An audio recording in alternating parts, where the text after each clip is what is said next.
はい、皆様、こんにちは。クールジャパン DX サミットオーガナイザーの篠原でございます。クールジャパン DX サミットですね、今年3年目を迎えておりまして、総本山のサミット自体はですね、今年は12月9日月曜日、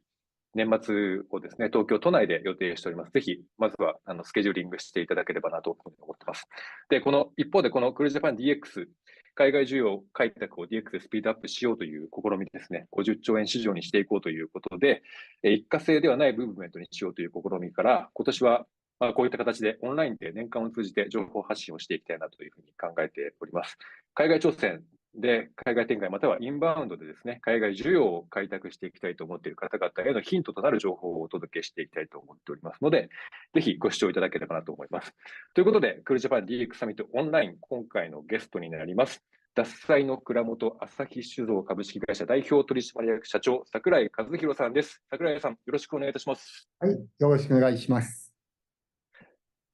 昨年のクールジャパン DX サミットご出演ありがとうございました。いえいえ、はい。面非常に大白かったです。盛況で、はい、アーカイブの動画も配信されておりますので、ぜひこちらもご覧いただければなと思います。概要欄にちょっとリンクを貼っておきたいなと思っております。で、海外展開、海外挑戦していって、しっかりと海外のマーケットを作っていこうという中では、朝日酒造さんであったり、この獺祭のその軌跡というところは非常に参考になる事例かなというふうに思っておりますので、そのあたりいくつかご質問させていただきたいというふうに思っております。よろしくお願いいたします。はい、よろしくお願いします。おそらく、いろいろなそのメディアだったり雑誌で、ご取材される機会も多くですね、非常に大変月並みな最初質問になってしまうと思うんですけども、朝日酒造さんの簡単な自己紹介と、櫻井さんの自己紹介とですね、獺祭誕生の、ところですね、少しお伺いしてもよろしいでしょうか。はい。まあ、私たちの酒蔵っていうのは、山口県の岩国市にある朝日酒造という酒蔵なんですが、酒蔵自体はだいたい300年弱前から歴史のある酒蔵なんですが、実際に私たち桜井家がその酒蔵を、途中からその経営に関わっていったということになりますので、そこが、途中からですね、私が4代目になります。で、獺祭京酒自体は3代目の私の父、桜井宏が作りまして、で、今、もともと朝日酒造で朝日富士という銘柄だったり、地元向けに普通酒メインで行っていたんですが、そこから徐々に変わってきて、獺祭というブランドのみに今はなってますし、純米大吟醸のみ、山田錦のみっていう、非常に種類を絞り込んで酒蔵になっていってますね。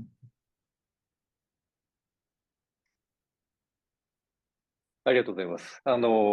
僕もこの本をですね、何度か読ませていただいて、広金ありがとうご健二さんの、ざいます。はい、漫画化されている獺祭の挑戦、ちょっと映りづらいですけど、獺祭の挑戦という本で、この中にも獺祭の誕生、そして獺祭誕生のその前後のですね、ストーリーが書かれていて、決して、ここに書かれていた本で言うと、決してそこまでその大きな酒蔵では、特に山口県の中でも、その大きな酒蔵ではなかったところで、結構経営的に厳しい局面もあったところから、起死回生で獺祭が生まれたということが書いてあるんですけども、その獺祭誕生前後の、今の会長でいらっしゃる櫻井宏さんが獺祭を創造されたと思うんですが、その獺祭誕生前後の朝日市場さんを取り巻く環境っていうところはどんな感じだったんでしょうか。そうですね。あの、実際、その獺祭が生まれる前っていうのは非常に厳しい状況でしたし、私の父が酒蔵を私の祖父から引き継いだ時も、非常に厳しかった。それは何かっていうと、徐々に物流が発達していく。で、お酒に関しての規制も少しずつ緩くなっていく。実際お酒のディスカウントストアなんかが登場し始めてとか、スーパーマーケットでお酒が扱えるようになっていく。で、そんな中で、私たちの酒蔵っていうのは、完全に負け組状態だったんですね。で、他の地域、例えば奈良、伏見とかの大手のブランドも入ってくる。で、近隣の広島県だったり、もっと言うと、山口県内の酒蔵さんも、どんどんどんどんいろんな地域に出て行きやすくなった。で、そうなると私たちのような商品力に関して、その当時は全く自信がない状況の酒蔵っていうのは厳しいわけで、非常に落ちていっていた。日本酒業界全体、昭和49年がピークだったと思うんですが、そこからどんどんどんどん下がっていっている業界なんですが、私たちの酒蔵は、そこがも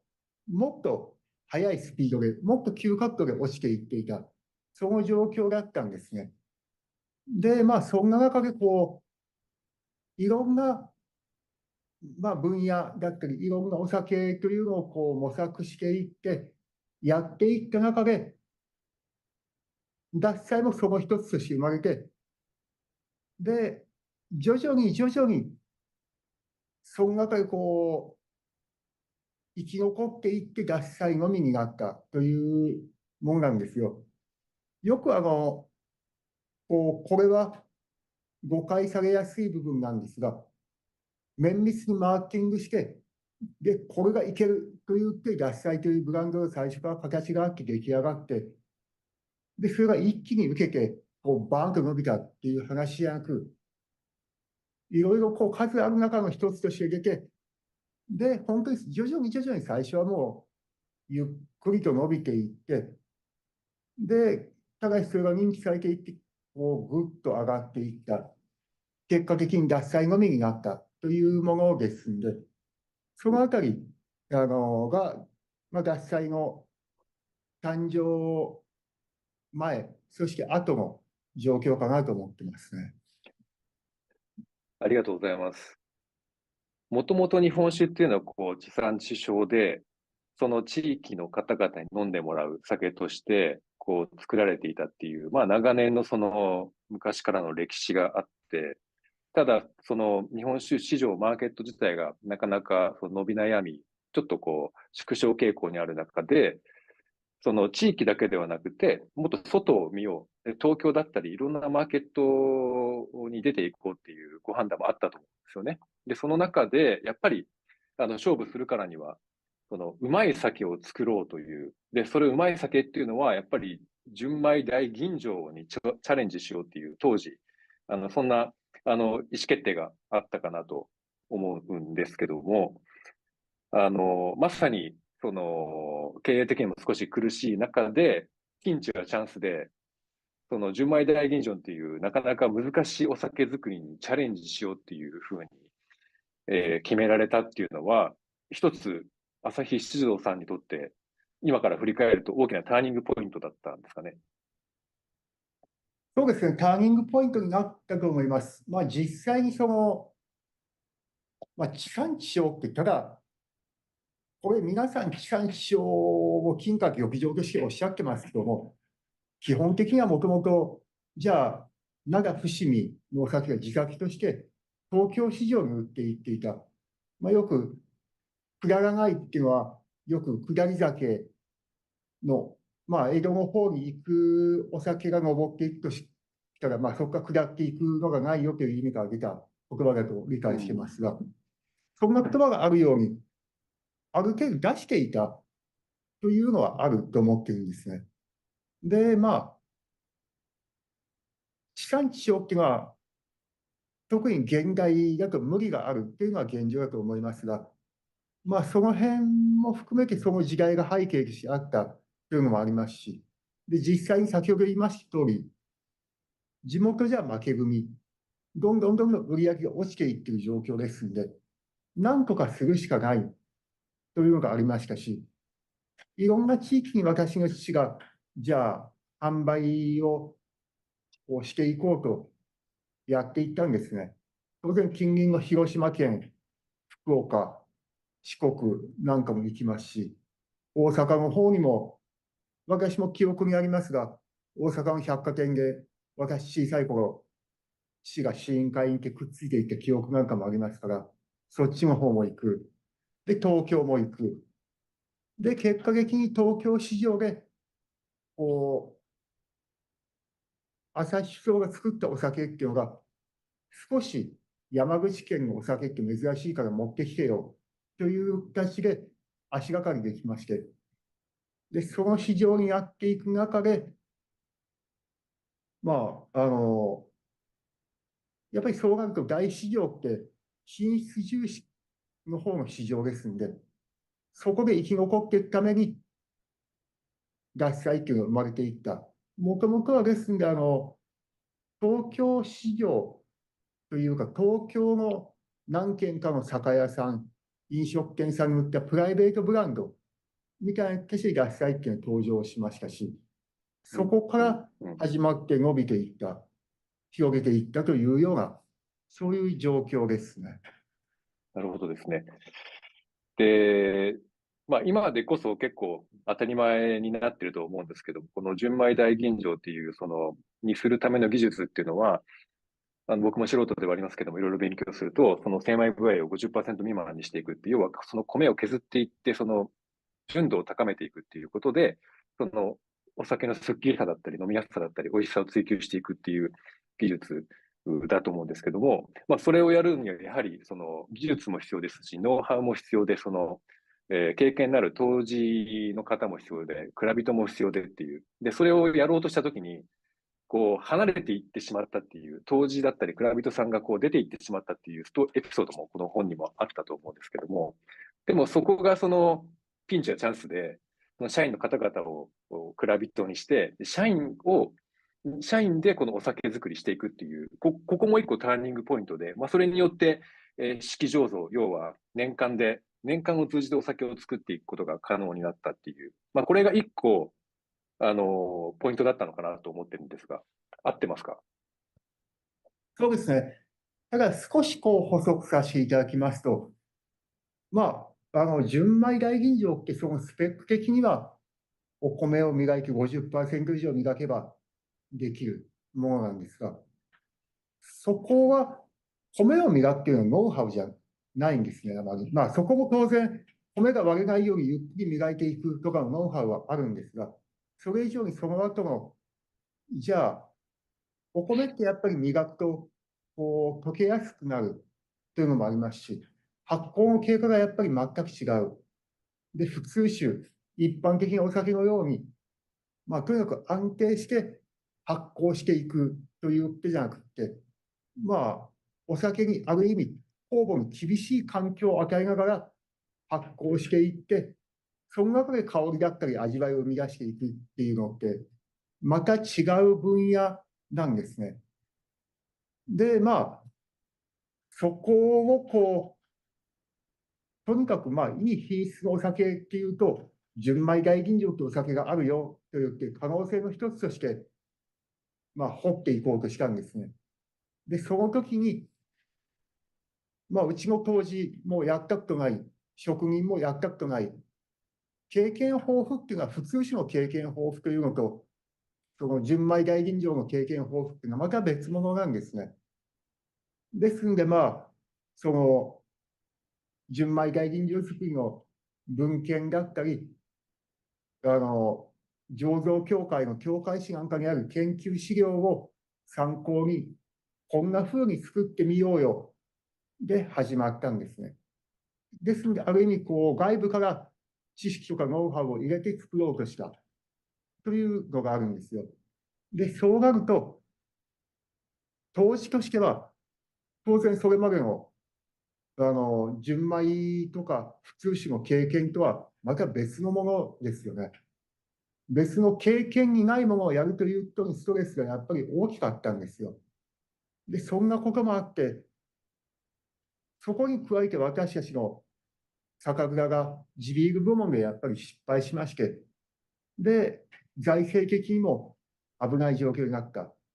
ということで、2つの要因が重なって、本人も会社を離れる。で、蔵人も一緒に連れて離れるという選択をしたんですよ。で、そんなのもあって、結局、私の父が、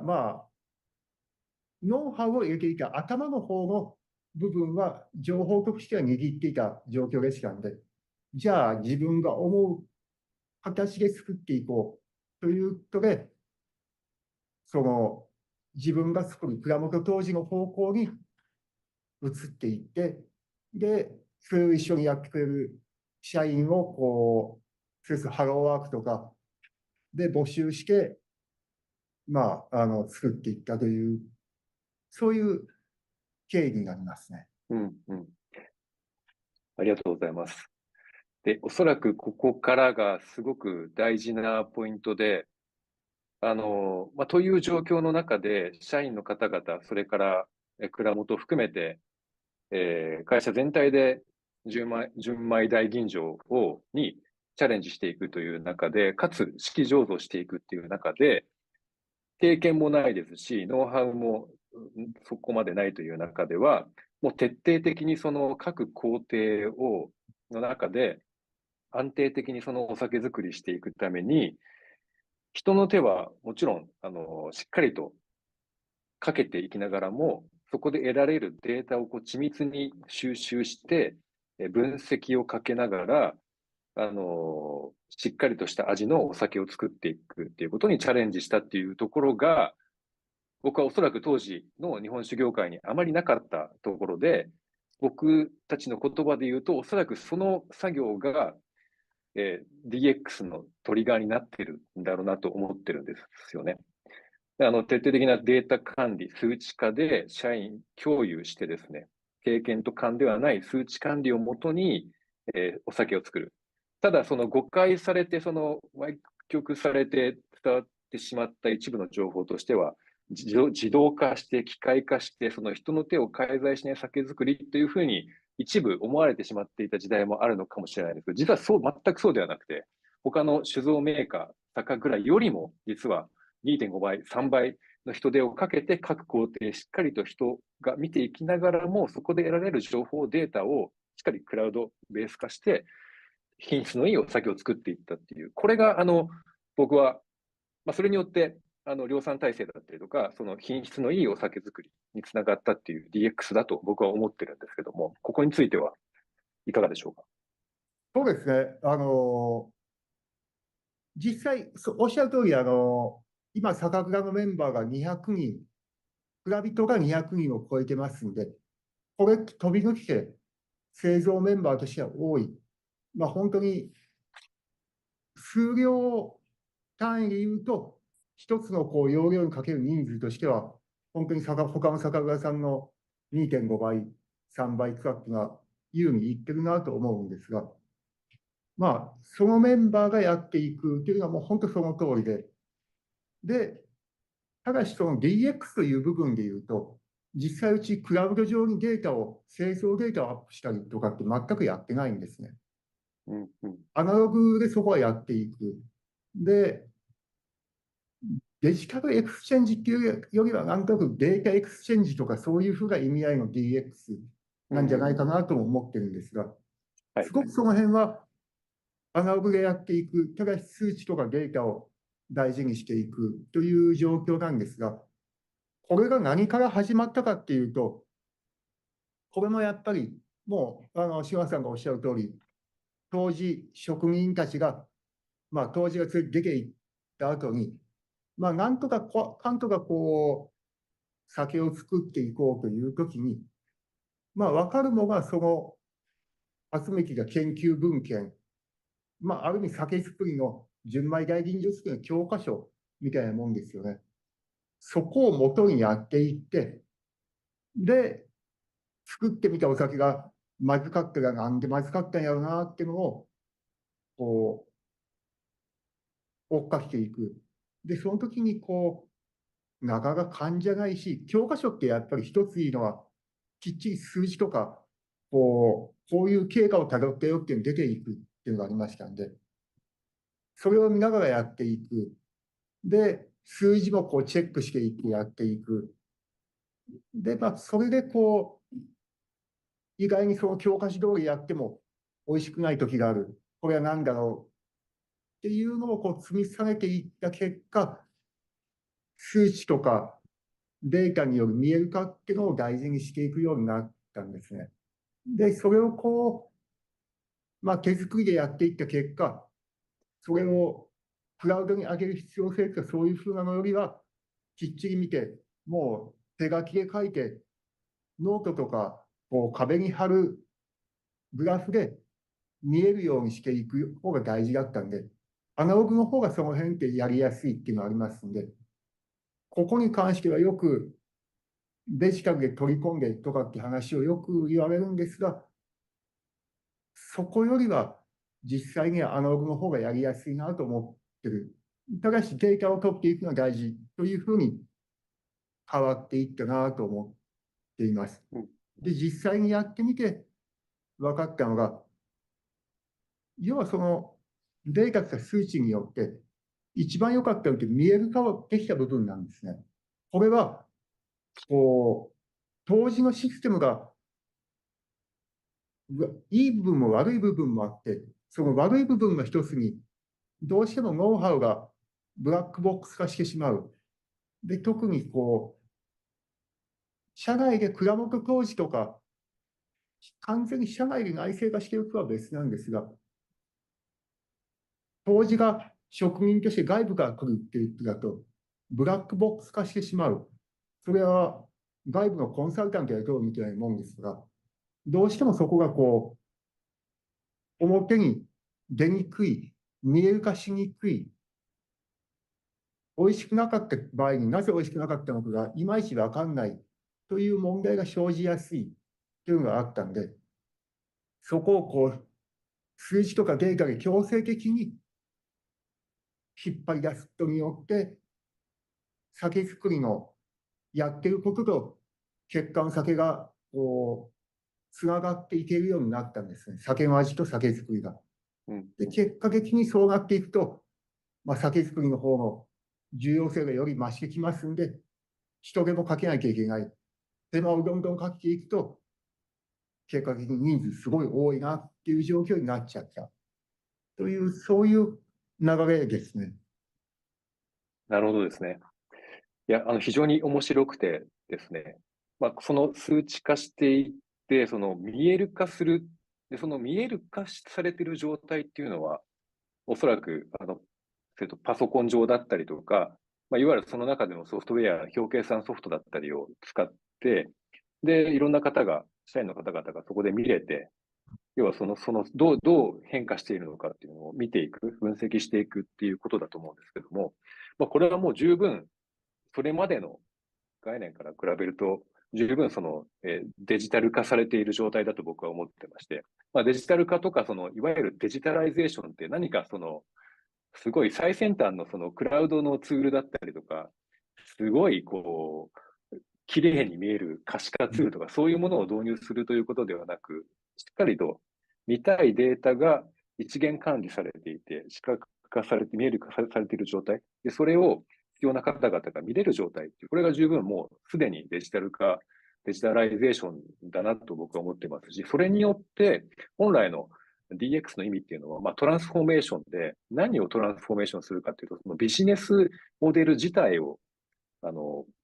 変革していく。それはその組織が変わって、ビジネスモデルの各要素、各バリューチェーンの要素が変わって、ビジネスモデル自体変わっていく。それによって、例えば利益率が上がる、売上が上がる、新しいビジネスモデルが開発される。例えば日本国内だけではなくて、海外展開にまで足を伸ばすことができる。これが、本当の意味でのデジタルトランスフォーメーション DX だと思っているので、そういう意味で僕は非常に朝日酒造さんの獺祭のこの事例っていうのは、もう DX の本当に恒例だなと思ってます。ただ、誤解、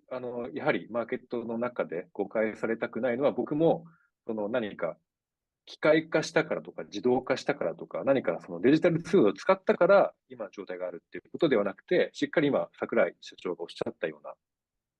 ことが一個一個進んできたから、今、これがその DX だって言えるっていうことなのかなっていうふうに僕は理解しています。そうですね。その意味では本当に、手書きっていうのはやっぱり一つ大きかったのは、まあ、現場に一番必要な形でできるっていうのと、簡易にいろんなメンバーができるっていうのも大きかったんですね。実際、おそらくDX で悩んでいらっしゃる会社の多くが、その DX を専門人材がいたり、専門のソフトを使わないとできない状況にどうしてもイメージしやすいんですが、実際それがさっきの当時の話と同じで、今度はデジタル関係をやるメンバーがそこをブラックボックス化しちゃうという問題が生じてくるんですね。誰でも見やすい手書きとかエクセルだったら、まあ、かなりのメンバーが見える、わかる状況が、特殊なソフトを使うとか、まあ、プログラムをきちんとしていかなきゃ見えないとなると、そこが変更しにくい、いろんなものが見えにくいっていうようになりますんで、まあ、それをやらずに現場に引き付けていたいっていうのも、そういう、あの、アナログでやってる、手書きでやってる、ただし一元管理していって見える化していくという、そこにつながっていますし、そうですね、そういう意味では、おっしゃる通りな状況かなと思ってますね。ありがとうございます。で、そういう状況から、その安定的な生産体制、式醸造、マーケット、日本全体に広がっていった。そこの、その部分から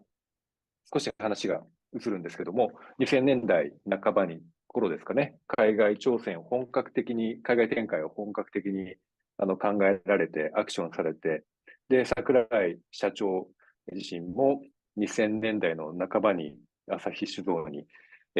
ご入社されてという流れだと思うんですけども、なかなか一言二言で語れない部分が海外挑戦、これまで終わりかなと思うんですが、改めてその海外にトライするんだっていうことの動機、それから海外展開の今後の課題っていうところについて教えていただけますでしょうか。そうですね。あの、まあ、先ほどの話の、ちょっと一瞬だけ戻ると、全国展開とか、その式醸造とかに関しても、これっていきなり全部式醸造にしたわけでもなく、式醸造でいうと、例えば、一番最初は、まあ、当然他と同じように、冬の時期、だいたい10月ぐらいから始まって、まあ、3月、4月、まあ、行って5月ぐらい、ゴールデンウィーク前ぐらいまでというような状況だったのを、やっぱり市場にもうちょっとちゃんとお酒をこう供給していきたいということで、まあ、5月をもう少しこう空調管理した5月を6月まで酒作れんじゃないかとか、まあ、10月から作ってきたの9月に前倒しできるんじゃないかみたいな形で、壁にウレタンを吹き付けて、エアコンを最大にして、みたいな話から始まって、で、それが徐々に徐々に増やしていって、結果的にじわじわじわじわ変わっていって、式醸造になったんですね。で、まあ、国内市場なんかも同じで、まあ、いろんな地域にこう、営業をかけていって、まあ、東京市場に引っかかったから東京市場がこう中心に大都市で伸びていったというような状況なんですが、いろいろやりながらこう、結果的に集約していくという部分なんですね。で、まあ、その意味では、ただ、東京市場に出ていって、結果的に山口県内だったり、他の地域だったりに波及していった、ある意味逆輸入みたいな形もありますし、実際、その他の地域、例えば大阪だったり、九州でもそうですし、北海道でもそうだと思うんですが、地元の地場のお酒がある状況で、そこで勝っていくというよりは、大都市、都市部に行って、で、その大きなマーケットの中で、こう、どうにか品質によってマーケットを切り取っていくっていうのが、成功体験として出来上がっていったんですね。その大きなマーケットを攻めるっていうのと、品質を作り込むっていうのが同時に進んでいった結果伸びていってましたんで、そういう状況にありましたんで、そうなると私たちの成功体験って、大きな市場に出ていって、で、地元のお酒がない大都市圏の市場に行く、そこが勝ちパターンになってきましたんで、で、海外に行こう、他の国に行こう、世界中の都市部に行こうっていうふうに、変わっていったんですね。で、そんなふうにして、海外に出ていくようになりまして、最初は、大体台湾、香港、ニューヨークあたりが最初に始まった地域、都市というような状況ですね。うんうん、ありがとうございます。で、そこからニューヨークで活動されている中で、やはり次のマーケットとしてはフランス、パリだよねっていうアイデアもあり、パリにもヨーロッパにも出ていかれたっていうような流れですか？そうですね。やっぱりニューヨークが大きかったなと思ってはいるんですが、ニューヨークの市場ってやっぱりビジネス都市であり、金融都市でしたんで、ニューヨークで獺祭の味を知った人が他に行くようになったんですよ。要はニューヨークで飲んで美味しかったから、例えば香港に行って、香港に今度赴任するってなったから香港で飲むよ、みたいな人が波及したり、この自分の出身国は、じゃあ、あの、フランスなんだとかイギリスなんだみたいな人が、ニューヨークが帰っていくときに、獺祭ってお酒知ってるかみたいなのを申し込んでくれたり、そこの波及効果は結構ありましたんで、うんうん、お客さんからの求めがあってという部分もあり、私たちとしても大都市部、しかもお酒を飲む文化を作ってくるとなると、そういうその流れに乗っかっていきたい。で、ヨーロッパってやっぱり日本酒に関しては非常に弱い地域なので、そういうきっかけを生かして、どんどんどんどん現地の市場を作っていったというような状況でしたね。うん、なるほどですね。パリでは、そのジョエル・ロブションとのコラボレーションもあったと思いますし、今はい。もそのお店があると思うんですけども、閉めちゃあれは、ったんですよ、去年、実は。そうなんですはい。ね。そうです。はい。コロナ禍でですか？コロナ禍によって少し戦略が変わられたという感じですか？コロナが終わったからというのが大きい気がしますね。実う際ん、うん、ジョエル・ロブションさんと一緒にタッグを組む人たちが始めたお店だったんですが、ジョエル・ロブションさんが残念ながらお亡くなりになって、そうですね。で、そのままコロナに突入したんですね。で、そうん、の状うん、況って、実際コロナ中って皆が厳しいんで、結構、なんとかかんとかやってきたんですが、戻ってきたときに、やっぱりロブションさん不在の状況というのはより大きく響いてきましたんで、その意味では、あの、いい形でいるうちに閉じてしまおうというので、お店は閉じさせうん、てもらっうん、うん。たんですが、ただ、なるほど、なるほど。そういうあったとしてもそのお店自体とか私たちが狙っていた方向性は変わっていってない。ヨーうん、ロッパ市場の深掘りのために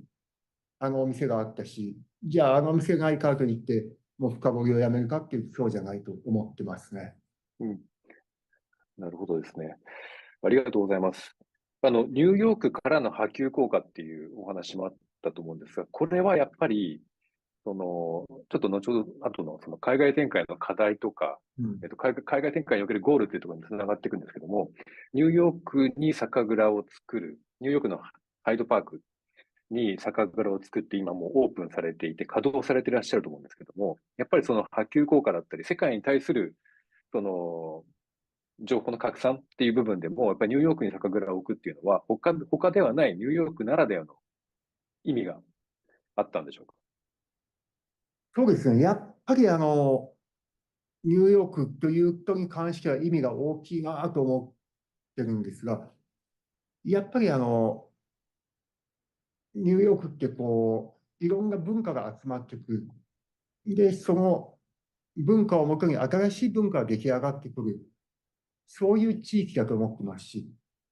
で、それをさっきも言ったように、ビジネスマンが数多くいて、そこを起点に動いてるって人は、そのビジネスと一緒に文化も、新しい文化を発信できるという、そこの魅力はやっぱりニューヨークにはありましたし、私たちの酒蔵って、海外非常に今現時点ではうまくいってるんですが、じゃあこれがこのままでいいかっていうとまた違う部分もある。もう一歩進めなきゃいけない。何を進めるかっていうと、今、日本食が広がっていく中で、日本食のお供としては私たちはこ受け入れられて伸びていってるんですが、もう一歩プラスアルファ、じゃあ日本食以外に関してもきちんと市場を作っていかなきゃ、この先がないよね。ということで、私たちがそこを求めている中で、じゃあニューヨークで新しく食事の文化を作って、日本食だけじゃなく、酒を他の食と合わせて楽しもうという文化を作っていきたい、発信していきたいというふうに思う。その目的をどうにかやるための場所というのがニューヨークの酒蔵ですね。うん、文化を作っていくっていうことですよね。そうですね。そういう意味では、日本で作ったものを輸出していくっていう、これまでの流れではやっぱり全然追いつかないですか？あの、追いつく追いつかないというよりは、イメージが結局できないんですね。やっぱり酒ってオリエンタルなものとしてイメージを持たれてますんで、日本食と一緒だったら飲んでもいいけど、うん、じゃあ、うん、それ以外ってイメージ湧かないよねっていうのは確かなことなんですね。で、そこを埋めていくためには、やっぱり西洋と東洋の壁ってあると思ってますんで、これは差別とかそういう話じゃなくて、単純にそのイメージが湧かない、文化的に浸透するためのきっかけがないというのがありますので、そこは、オリエンタルなよそ者としてやっていくとなると、文化を作るっていうのが、どうしてももどかしい部分があるんですね。だからそこに、向こうの中に飛び込んで文化を作っていく。アメリカ社会の一員として、日本の酒を追っかけていくっていう、うん。そこをやっていくことによって状況が変わっていくんじゃないか、変えていきたいなというのが、私たちの思いなんですよ。ありがとうございます。アメリカの中で、文化を作っていくっていう中において、獺祭ブルーという、ネーミングにされたと思うんですが、その、獺祭ブルーというネーミングの背景にあるストーリーっていうのは、どんなものですか？どんな感じですか？そうですね。これは日本のことわざの青は愛より出て愛より青しから来てるんですが、要は子供が親を超えるうん、獺祭ブルーっていうか、アメリカの獺祭っていうのは日本の獺祭の子供みたいなもんですんで、それが日本を品質的に超えていく、もっとうまい酒を作るという思いを込めた名前なんですね。で、もともとの獺祭ブルーという話が出来上がる前、一番最初にアメリカに酒蔵を出そうっていうタイミングの時は、もうちょっとその普及版のような、ある意味価格的にもっと安いお酒、お酒に対して初めて飲ませるよぐらいのお客さんを狙っていくような、少しマーケット目線の考えから始めようとしていた酒蔵なんですが、やっぱりそれをブランドとしてもう少し違うというより製造目線で、酒造り目線でやっぱりいいものを追求する環境じゃなきゃうまくいかないな、という考え方の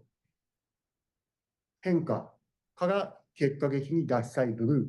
という名前が生まれて、で、その商品に出していこうということに変わっていったんですよ。なるほど。面白いですね。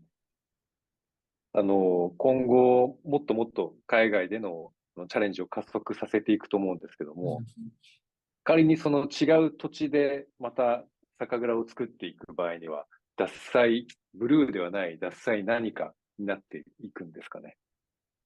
その質問って結構よく言われるんですよ。まあ、はい。生地こうブルーみたいなカラーがついちゃったもので、じゃあ次ははい。獺祭レッドをどこの国で作るんだとか、イエローははい。あるのかとか、グリーンはい。はなんかサステナビリティの方向なのかみたいな、そんなわけよく言われるんですが、うん。基本的にはそれをやる気はあんまり現時点ではないんですね。うん。うん。うん。実際その酒好き、要は酒の味が一番大事な部分ですし、はい。製造、ものづくりの部分をこうメインに考えていくと、いろんな地域に違わせるのって、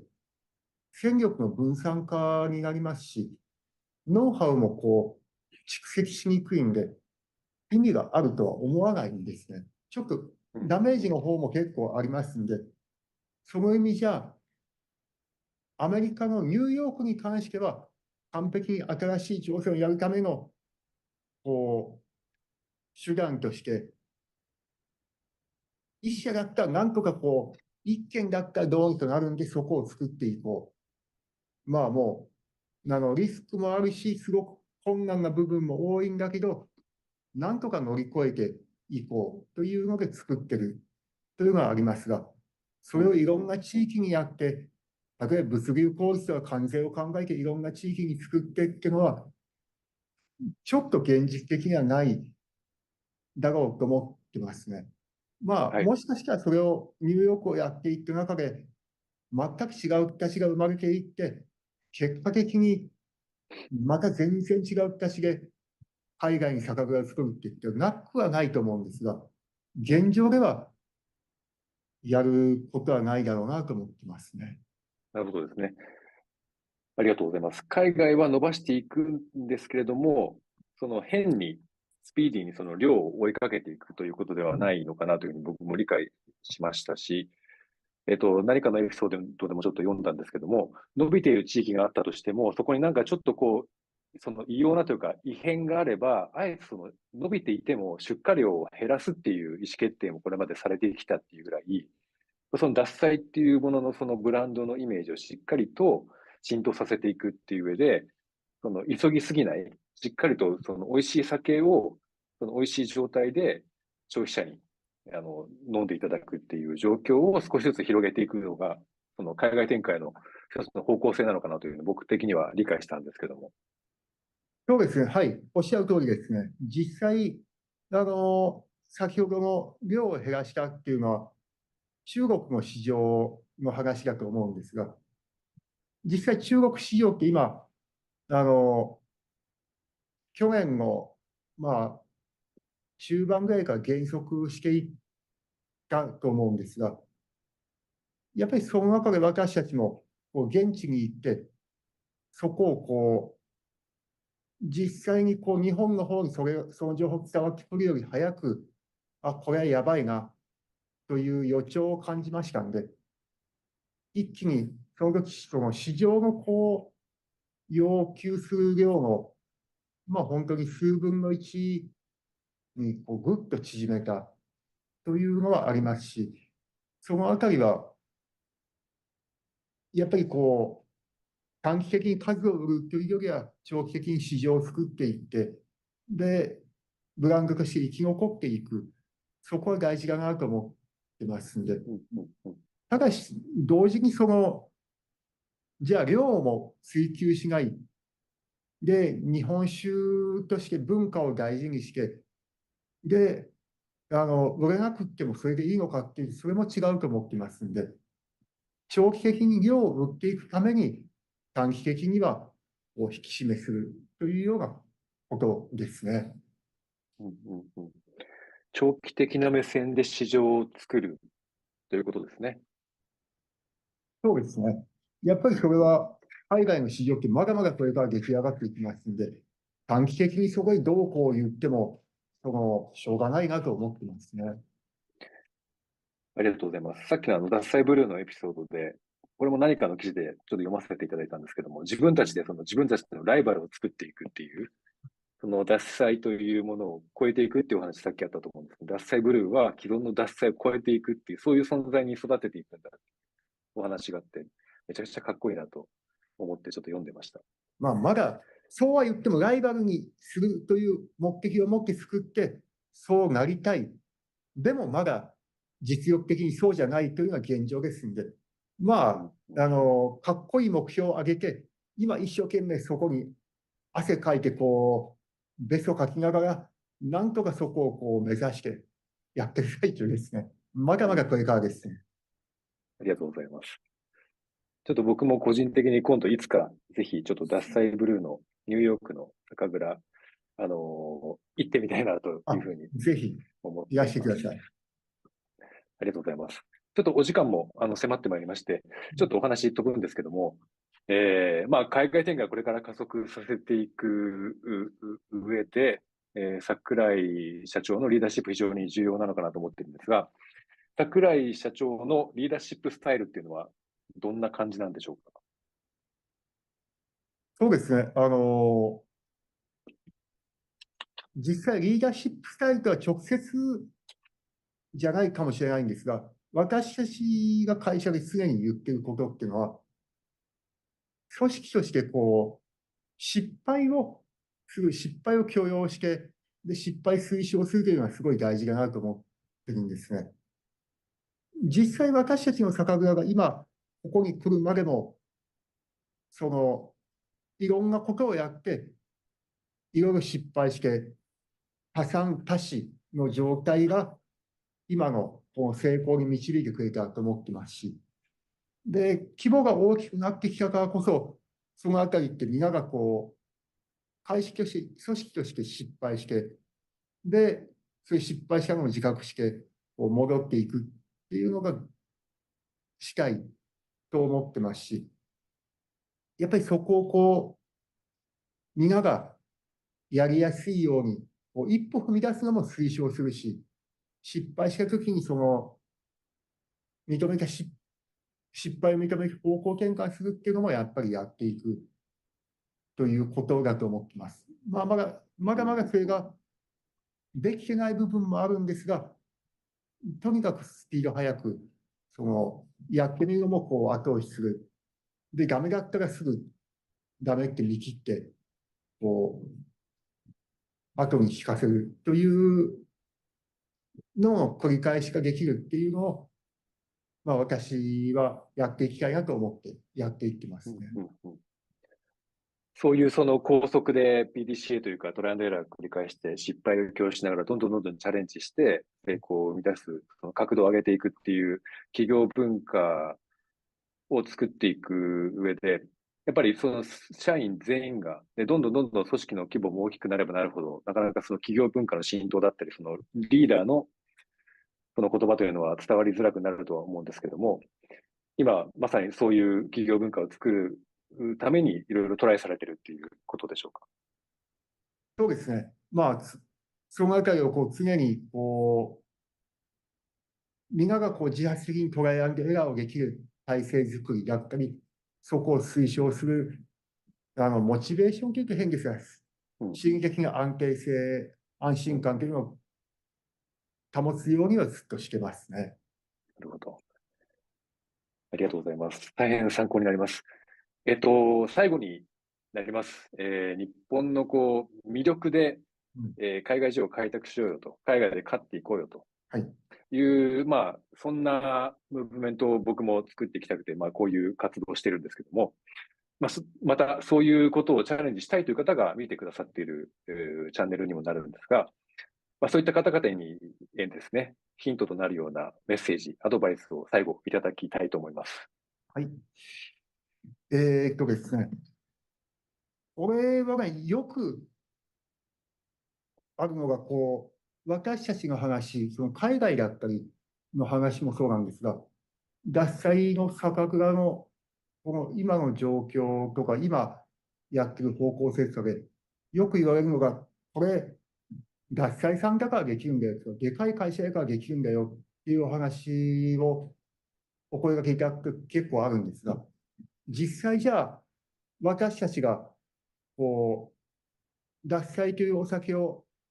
いろいろいろいろあるブランドの中で生み出していた時期とかって、今の売上規模で言うと、今の30分の1ぐらいですし、海外に出始めたのも、もう少し進んでるんで、25分の1とかその辺かもしれませんが、もう本当に小さいところから、私たちに声かけてくれるメーカーさんとか、酒蔵さんとかのその案件が大きいからできるんだよっていうところの、もっと小さい状況から始めて、いろんなことやって、できる範囲での失敗を繰り返して今に至るっていうのがあるんですよ。ですんで、やってみなきゃわかんない部分があるし、やっていくことを、その規模云々じゃなくて、できる範囲でやるっていうのを繰り返すしか方法はないと思ってますんで、正解もない、実際に海外市場どんどんどんどん変わっていきますんで、正解はないと思ってますし、それをやっていくというのが一番大事だと思ってますし、これからその海外需要を開拓したいっていう方には、そこをお勧めするというのと、これはもう一つ、あの、結構大事な話なんですが、みんなで一緒に行くっていうのはあんまりしない方がいいと思ってます。もしかするとこのクールジャパンのサミットの趣旨とは少しずれるかもしれませんが、みんなで行くとか自治会でまとめて出ていくとか、そういう何かコンソーシアムを作ってみんなで共同でやるっていうのは、実際に海外で自分たちでできる範囲の失敗を繰り返すという、その目線においては、結構動きにくくなる。もう、みんなで足並みを揃えることによって、キャラクターも出にくいし、で、失敗もしにくいという形になりますんで、本当にそれがいいんかいなというのは思いますし、やらない形で私たちはうまくいった部分もありますんで、そこは、アドバイスというよりは、私たちの経験として、こうだったよというのをお伝えしたいなと思ってますね。ありがとうございます。そうですね、最後の部分、我々もみんなで海外行きましょうよという、なんでしょう、活動というよりは、こういう共有値をみんなで集めて、海外にチャレンジできる、その土台、そのハードルを少し下げるっていうような、そんなムーブメントにしていきたいなっていうのがですね、僕もあってやってたりします。なかなか日本、その市場が、日本のその経済がおっしゃった通りで、本当に中小企業ばっかりじゃないですか。9割9分。9割以上が中小企業で、平均人数8人以下っていう、で、生産性もなかなか上げられない、お金もなかなかないみたいな状況の中で、どうやって海外展開していく、海外に目を向けるんだっていうことだと思うんですが、そういうところで足踏みされている方にもすごく勇気づけられる、今日お話だったかなというふうにも思いますし、それがその理由で海外に挑戦しない理由にはならないというふうに、もう非常に、やっぱ思いました。海外行き始めたあたりって、うち8人以下の会社でしたもんね。もうそれは、ということですよね。できないわけはないと思ってますし、じゃあ、語学の面でっていう話でも、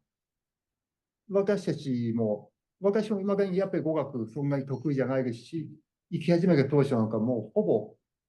喋れない。しかも、今のように Google 翻訳があったり、